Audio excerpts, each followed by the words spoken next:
Good day, I am Liesl Brits with this week's top local news. Gauteng police say they are in the process of identifying a man who went on a shooting spree in Vanderbijlpark earlier this week before turning the gun on himself. This comes after 2 of the 6 people that the man shot succumbed to their injuries. Police say CCTV footage at a filling station in Sharpeville captured him pulling up in a BMW and taking his own life.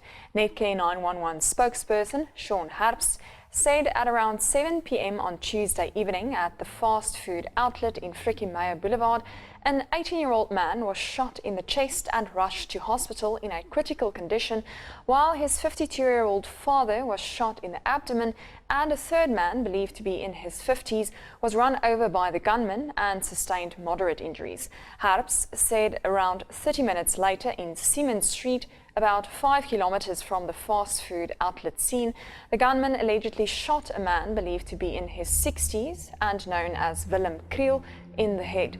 He has since passed on in hospital. Gauteng police spokesperson Captain K. Makabele confirmed the 18-year-old, known as Nathan Hebler, has since passed on. Makabele says investigations are underway. We learned to understand that the 2 people who were at the hospital passed on, and 1 is still at the hospital, and there are the others who we are still verifying as to where they are. We have opened a case of attempted murder, and inquest. Police are calling for anyone with the information to come forward. Gauteng police have destroyed 35,000 firearms in Vanderbijlpark before the firearms amnesty closed on Sunday. The weapons were either confiscated, voluntarily surrendered, or had been forfeited to the state. Police spokesperson Brenda Muradilli has encouraged those still in possession of illegal, obsolete and redundant firearms to use the next firearms amnesty to surrender them to police without fear of prosecution.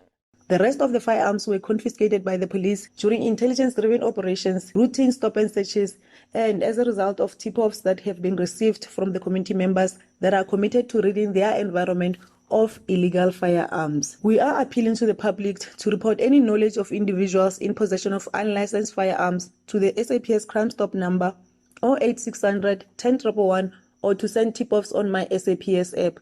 Callers may remain anonymous.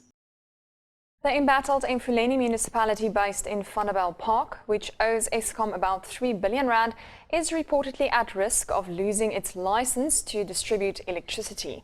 MoneyWeb reports electricity sales form one of the biggest sources for income for municipalities, and if Emfuleni loses the right to do so, other delinquent municipalities will be very concerned.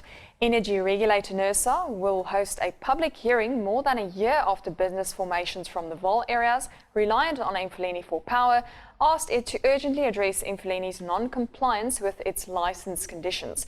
They want Eskom to take over. NERSA has also served Eskom with notice that it plans to sit as a tribunal to consider the application from the Vaal Triangle Services Forum, VTSF, which is supported by the local business chamber. In the meantime, the VTSF has also joined a court application by Eskom for an order to compel NERSA to recover Emfuleni's license and award it to Eskom. The forum has proposed an alternative, namely to force amend Emfuleni's license with a condition that it appoints Eskom as its agent for electricity distribution. And finally, the former lead administrator of the Emfuleni local municipality, Willie Bila, has reportedly passed away. Vaal Times reports Bila was appointed by the Gauteng Provincial Cooperative Governance and Traditional Affairs MEC, Lebogang Maile, on Monday, 8 June 2020. He had the task of coming to the rescue of the troubled Emfuleni municipality. Before his appointment to Emfuleni, he was the Director General of the Provincial Cooperative Governance Department. After serving Emfuleni for a time, he was appointed as the lead administrator for Sedibeng as a district.